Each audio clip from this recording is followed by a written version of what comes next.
this coming Wednesday? I'll be in Los Angeles.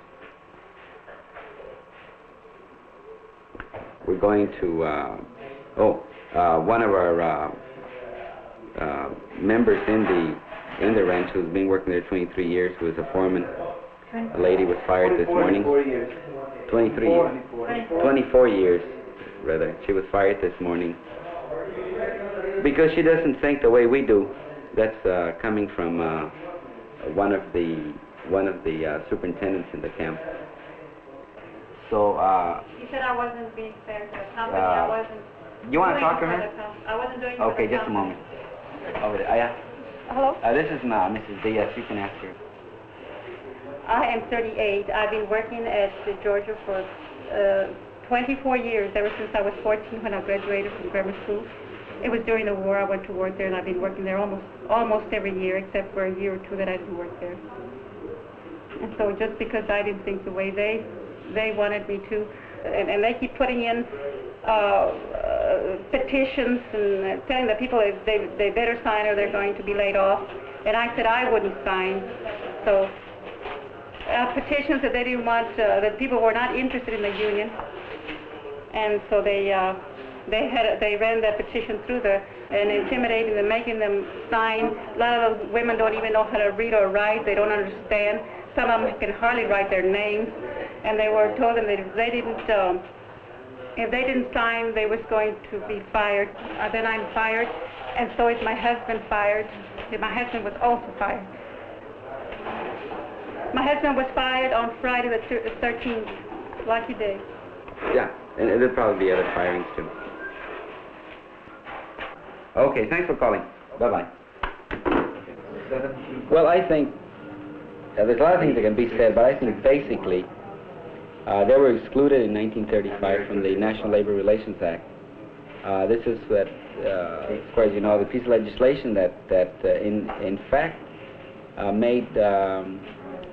gave the workers the legal right to organize. But during all this time, we were excluded, and the arguments are that we were excluded, and this is very interesting. The arguments have always been that we were excluded because agriculture is somehow different. The high peaks of employment, the perishability of the crops, and so forth. But if we really examine it, we're very sure that we were excluded primarily because the majority of the farm worker in America is a minority group. And so we didn't touch the hearts, as fast and as soon as if we had all been Anglos, then it would have been a different thing. Then it would have been a different story. We should be organized, because if we don't, things like this had happened today can happen all the time, and there's no way that anybody can do anything, because if you're not organized, if you don't have a voice, like a lone child, he go to school and everybody will pick on him, because they know he doesn't have nobody to fight for him, and he's got a lot of little brothers. They won't be likely to pick on him so much because they know that there's somebody fighting for him, helping him out. Well, it's their fight, and it's not anybody else's fight, and they recognize this and realize it, and they did very early. In fact, if it hadn't been for them, we wouldn't be on striking. If it hadn't been for the people wanting to strike. And so it's what is commonly known as a bread and butter strike. In other words, we're not for a nickel more to add to the pension fund at this point. We're not fighting for a wage increase. We're fighting for recognition, which is the real guts of it. And so it doesn't matter now how much money they're offered. They wouldn't go back because what they want is a union before they go back.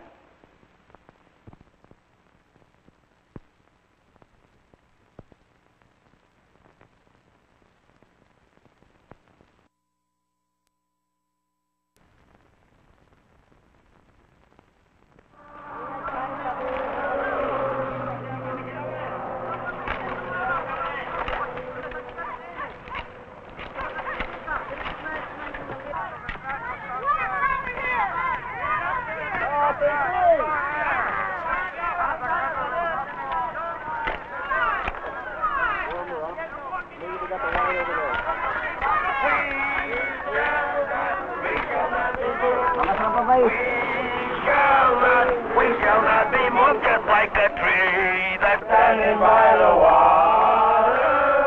We shall not be moved.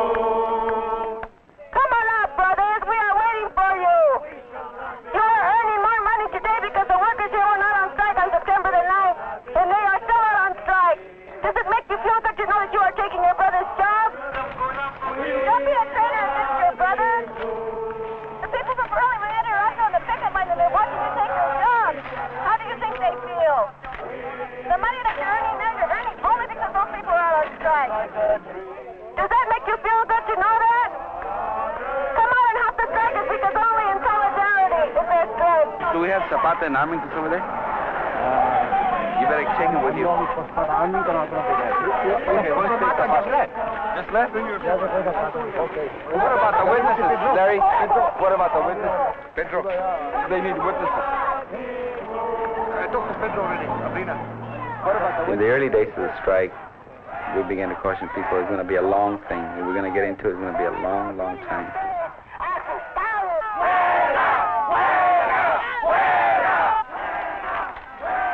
Kadagayang kontrata na rato yun kung natatao. Ano kaya nag-pinster?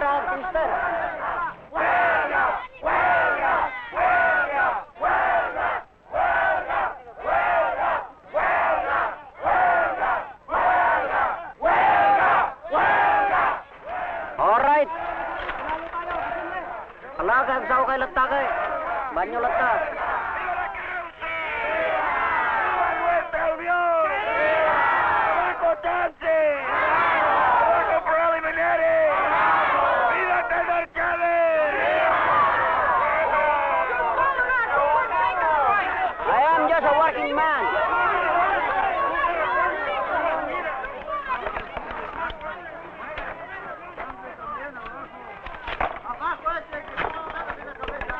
Los pasos van a salir, no están los turcos engaging in conversation. No es que los insulten. Okay.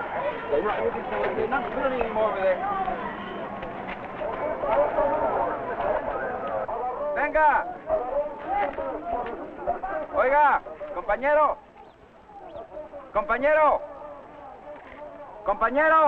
It's the most difficult thing in the strike is to be on the picket line. The most monotonous thing you can think of. During the winter, you get up at 5 o'clock.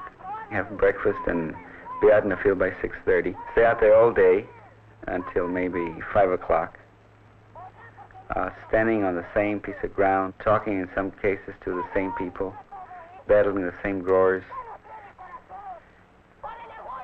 It's very difficult. I can't really tell what has kept them going. It's difficult to put in words, but we have seen people, many of them saying, we're not going to get off this picket line until we get the benefits for everyone. You know, this sacrifice is being made for new generations to come.